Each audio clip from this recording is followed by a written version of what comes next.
Hello guys, welcome back to my channel. ಎಲ್ಲರೂ ಹೇಗಿದ್ದೀರಾ? I hope ಎಲ್ಲರೂ ಚೆನ್ನಾಗಿದ್ದೀರಾ ಅಂತ ಅಂದ್ಕೊಂಡಿದ್ದೀನಿ.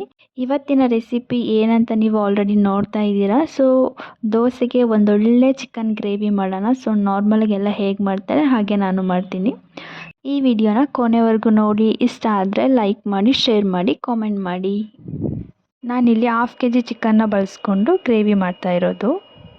ಮೊದಲಿಗೆ ಒಂದು ಬಾಣಲಿನ ಬಿಸಿಯಾಗಕ್ಕಿಟ್ಟು ಚೆನ್ನಾಗಿ ಕಾದ ನಂತರ ನಾವೀಗ 3 ರಿಂದ 4 ಟೇಬಲ್ ಸ್ಪೂನ್ ಆಗುವಷ್ಟು ಎಣ್ಣೆನ ಸೇರಿಸ್ಕೊತಾ ಇದ್ದೀನಿ. ಎಣ್ಣೆ ಚೆನ್ನಾಗಿ ಕಾದ ನಂತರ ಒಂದು ಮೀಡಿಯಮ್ ಸೈಜ್ ಈರುಳ್ಳಿನ ಕಟ್ ಮಾಡಿ ಇಟ್ಕೊಂಡಿದ್ದೆ. ಸೊ ಇವಾಗ ಅದನ್ನು ಸೇರಿಸ್ಕೊಂಡು ಚೆನ್ನಾಗಿ ಫ್ರೈ ಮಾಡ್ಕೋತಾ ಇದ್ದೀನಿ. ಸೊ ಖಾರಕ್ಕೆ ಒಂದು 3 ಮೆಣಸಿಕಾಯಿನ ನಾನು ಕಟ್ ಮಾಡಿ ಇದ್ರ ಜೊತೆನೆ ಸೇರಿಸ್ಕೊಂಡು ಫ್ರೈ ಮಾಡ್ಕೋತಾ ಇದ್ದೀನಿ. ಈರುಳ್ಳಿ ಕಲರ್ ಚೇಂಜ್ ಆಗೋವರೆಗೂ ಫ್ರೈ ಮಾಡ್ಕೋಬೇಕಾಗುತ್ತೆ. ಆಲ್ರೆಡಿ ನಾನು ಚಿಕನ್ನ ಸ್ವಲ್ಪ ಅರಿಶಿನ ಹಾಕಿ ವಾಶ್ ಮಾಡಿ ಇಟ್ಕೊಂಡಿದ್ದೀನಿ. ಸೊ ಇವಾಗ ನಾನು ಇದನ್ನು ಇದ್ರ ಜೊತೆ ಸೇರಿಸ್ಕೊತಾ ಇದ್ದೀನಿ.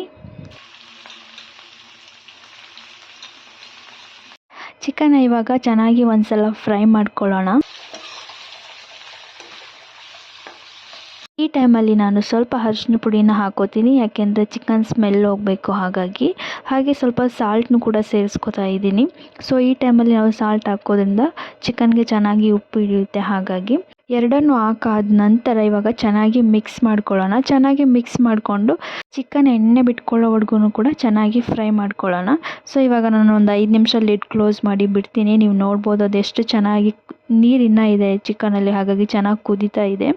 ಸೊ ಇದು ಎಣ್ಣೆ ಬಿಟ್ಕೊಳ್ಳೋವರೆಗೂ ಹಿಂಗೆ ಲಿಡ್ ಕ್ಲೋಸ್ ಮಾಡೋಣ. ಸೊ ಇವಾಗ ಶುಂಠಿ ಬೆಳ್ಳುಳ್ಳಿ ಪೇಸ್ಟ್ ಮಾಡ್ಕೊಳ್ಳೋಕ್ಕೆ ರೆಡಿ ಮಾಡ್ಕೊಳ್ಳೋಣ. ಮೊದಲಿಗೆ ನಾನಿಲ್ಲಿ ಒಂದು 10 ರಿಂದ 15 ಬೆಳ್ಳುಳ್ಳಿ ಪೀಸ್ನ ಈ ಥರ ಚೆನ್ನಾಗಿ ಸಿಪ್ಪೆ ತೆಗೆದು ಹಾಕೋತಾ ಇದ್ದೀನಿ. ನಂತರ 1 ಇಂಚು ಶುಂಠಿನ ತಗೊಂಡು ಚೆನ್ನಾಗಿ ವಾಶ್ ಮಾಡಿ ಕಟ್ ಮಾಡಿ ಹಾಕೋತಾ ಇದ್ದೀನಿ. ನಂತರ ಚಿಕ್ಕದು ಒಂದು 2 ರಿಂದ 3 ಪೀಸ್ ಆಗುವಷ್ಟು ಚಕ್ಕೆನ ಹಾಕೋತಾ ಇದ್ದೀನಿ. ಹಾಗೆಯೇ ಒಂದು 20 ಕಾಳು ಆಗುವಷ್ಟು ಮೆಣಸನ್ನ ತಗೊಂಡು ಹಾಕೋತಾ ಇದ್ದೀನಿ. ನಂತರ ಒಂದು 4 ಮೊಗ್ಗನ್ನು ಕೂಡ ಸೇರಿಸ್ಕೊತಾ ಇದ್ದೀನಿ. ಹಾಗೆಯೇ ಸ್ವಲ್ಪ ಈರುಳ್ಳಿನೂ ಕೂಡ ಸೇರಿಸ್ಕೊತಾ ಇದ್ದೀನಿ. ಇವಾಗ ಇದನ್ನು ಚೆನ್ನಾಗಿ ಗ್ರೈಂಡ್ ಮಾಡ್ಕೊಳ್ಳೋಣ. ನೀವು ನೋಡ್ತಾ ಇರ್ಬೋದು ಆಲ್ರೆಡಿ ಶುಂಠಿ ಬೆಳ್ಳುಳ್ಳಿ ಪೇಸ್ಟ್ ರೆಡಿ ಆಯಿತು. ಸೊ ಇವಾಗ ಚಿಕನ್ ತೆಗೆದು ನೋಡೋಣ. ನೀವು ನೋಡ್ತಾ ಇರ್ಬೋದು ಆಲ್ರೆಡಿ ಚಿಕನ್ ಎಣ್ಣೆ ಬಿಟ್ಕೊಂಡಿದೆ. ಸೊ ಈ ಟೈಮಲ್ಲಿ ಇನ್ನೊಂದು ಸಲ ಚೆನ್ನಾಗಿ ಮಿಕ್ಸ್ ಮಾಡಿಕೊಂಡು ರುಬ್ಬಿಟ್ಕೊಂಡಿರೋವಂತಹ ಶುಂಠಿ ಬೆಳ್ಳುಳ್ಳಿ ಪೇಸ್ಟ್ನ ಇದಕ್ಕೆ ಸೇರಿಸ್ಕೊತಾ ಇದ್ದೀನಿ. ಹಾಗೆ ಸ್ವಲ್ಪ ನೀರನ್ನು ಕೂಡ ಸೇರಿಸ್ಕೊಂಡು ಚೆನ್ನಾಗಿ ಇವಾಗ ಮಿಕ್ಸ್ ಮಾಡ್ಕೊಳ್ಳೋಣ. ಸೊ ಶುಂಠಿ ಬೆಳ್ಳುಳ್ಳಿ ಪೇಸ್ಟು ಹಸಿ ವಾಸನೆ ಹೋಗೋವರೆಗೂ ನಾವು ಸ್ವಲ್ಪ ಚೆನ್ನಾಗಿ ಹಿಂಗೆ ಫ್ರೈ ಮಾಡ್ಕೋಬೇಕಾಗುತ್ತೆ. ಸ್ವಲ್ಪ ಹೊತ್ತು ಇದನ್ನು ಲಿಡ್ ಕ್ಲೋಸ್ ಮಾಡಿ ಬಿಡೋಣ. ನನಗೆ ಇದು ಸ್ವಲ್ಪ ಗ್ರೇವಿ ಕನ್ಸಿಸ್ಟೆನ್ಸಿಲಿ ಬೇಕಾಗಿರೋದ್ರಿಂದ ನಾನು ಕಾಯಿ ರುಬ್ಬಿ ಹಾಕೋತೀನಿ. ಸೊ ಇವಾಗ ನೀವು ನೋಡಿದ್ರಿ ಒಂದು 1/2 ಕಪ್ ಆಗುವಷ್ಟು ಕಾಯಿನ ಸೇರಿಸ್ಕೊತಾ ಇದ್ದೀನಿ. ಹಾಗೆಯೇ ಸ್ವಲ್ಪ ಕಡಲೆ ಹಾಕೋತಾ ಇದ್ದೀನಿ. ಸೊ ಜಾಸ್ತಿ ಕಡಲೆ ಹಾಕೋಬೇಡಿ, ಗಟ್ಟಿ ಆಗಿಬಿಡುತ್ತೆ.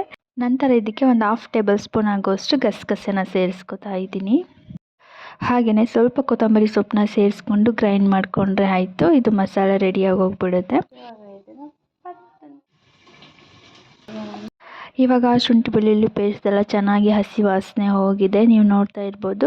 ಸೊ ಇವಾಗ ಇದಕ್ಕೆ ನಾನು 1-2 ಟೇಬಲ್ ಸ್ಪೂನ್ ಆಗುವಷ್ಟು ಚಿಲ್ಲಿ ಪೌಡ್ರನ್ನ ಹಾಕೋತಾ ಇದ್ದೀನಿ. ನಂತರ ಇದಕ್ಕೆ 1 ಟೇಬಲ್ ಸ್ಪೂನ್ ಆಗುವಷ್ಟು ಗರಂ ಮಸಾಲ ಹಾಕೋತಾ ಇದ್ದೀನಿ. ಹಾಗೆಯೇ 1 ಟೇಬಲ್ ಸ್ಪೂನ್ ಆಗುವಷ್ಟು ಧನಿಯಾ ಪೌಡ್ರನ್ನ ಹಾಕ್ಕೊಂಡು ಚೆನ್ನಾಗಿ ಮಿಕ್ಸ್ ಮಾಡ್ಕೋತೀನಿ. ಸೊ ಇದನ್ನು ನೀವು ಹಿಂಗೆ ಬಿಟ್ಟರೆ ಡ್ರೈ ಚಿಕನ್ ಥರ ಹಾಕ್ಬಿಡುತ್ತೆ. ಇದು ಕೂಡ ಚೆನ್ನಾಗಿರುತ್ತೆ. ಬೇಕಿದ್ದರೆ ಹಂಗೂ ಮಾಡ್ಕೋಬೋದು, ಚೆನ್ನಾಗಿರುತ್ತೆ ತಿನ್ನೋಕ್ಕೆ. ಸೊ ನನಗೆ ಗ್ರೇವಿ ಬೇಕಲ್ವ ದೋಸೆಗೆ, ಹಾಗಾಗಿ ನಾನು ಇದಕ್ಕೆ ರುಬ್ಬಿಟ್ಕೊಂಡಿರುವಂತಹ ಮಸಾಲಾನ ಸೇರಿಸ್ಕೊತಾ ಇದ್ದೀನಿ. ಹಾಗೆಯೇ ಸ್ವಲ್ಪ ನೀರನ್ನು ಕೂಡ ಸೇರಿಸ್ಕೊಂಡು ಚೆನ್ನಾಗಿ ಮಿಕ್ಸ್ ಮಾಡ್ಕೋತಾ ಇದ್ದೀನಿ.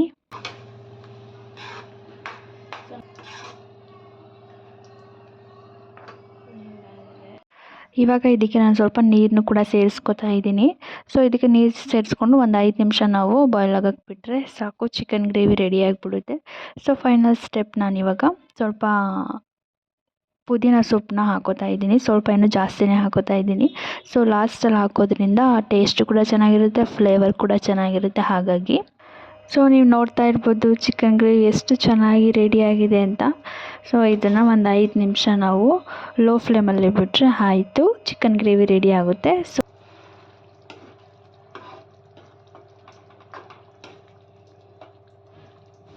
ಸೊ ಇವಾಗ ದೋಸೆನ ರೆಡಿ ಮಾಡ್ಕೋತಾ ಇದ್ದೀನಿ. ಈ ದೋಸೆ ಅಂತೂ ಸಖತ್ತಾಗಿರುತ್ತೆ. ಇದು ರೆಸಿಪಿನ ನಾನು ನೆಕ್ಸ್ಟ್ ವ್ಲಾಗಲ್ಲಿ ತಿಳಿಸ್ಕೊಡ್ತೀನಿ. ತುಂಬ ಚೆನ್ನಾಗಿರುತ್ತೆ, ಹಾಗೆಯೇ ಹೆಲ್ದಿ ಕೂಡ ಹೌದು.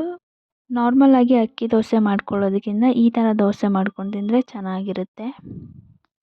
ನೋಡ್ತಾ ಇದ್ದೀರಲ್ಲ ದೋಸೆ ಎಷ್ಟು ಈಸಿಯಾಗಿ ಬರುತ್ತೆ, ಹಾಗೆಯೇ ತುಂಬ ಕ್ರಿಸ್ಪಿಯಾಗಿರುತ್ತೆ. ಸೊ ಬಿಸಿ ಬಿಸಿ ಹಾಕ್ಕೊಂಡು ತಿಂತಾಯಿದ್ರೆ ಸೂಪರಾಗಿರುತ್ತೆ.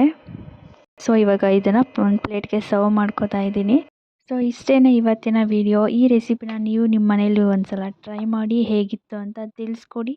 Super Sunday chicken gravy. ಇದೇ ಥರ ಕುಕ್ಕಿಂಗ್ ವೀಡಿಯೋಸ್ಗಾಗಿ ನನ್ನ ಚಾನಲ್ನ ಸಬ್ಸ್ಕ್ರೈಬ್ ಮಾಡಿಕೊಂಡು ಬೆಲ್ಲೈಕನ್ ಕ್ಲಿಕ್ ಮಾಡ್ಕೊಳ್ಳಿ. Thank you everyone. Happy Sunday.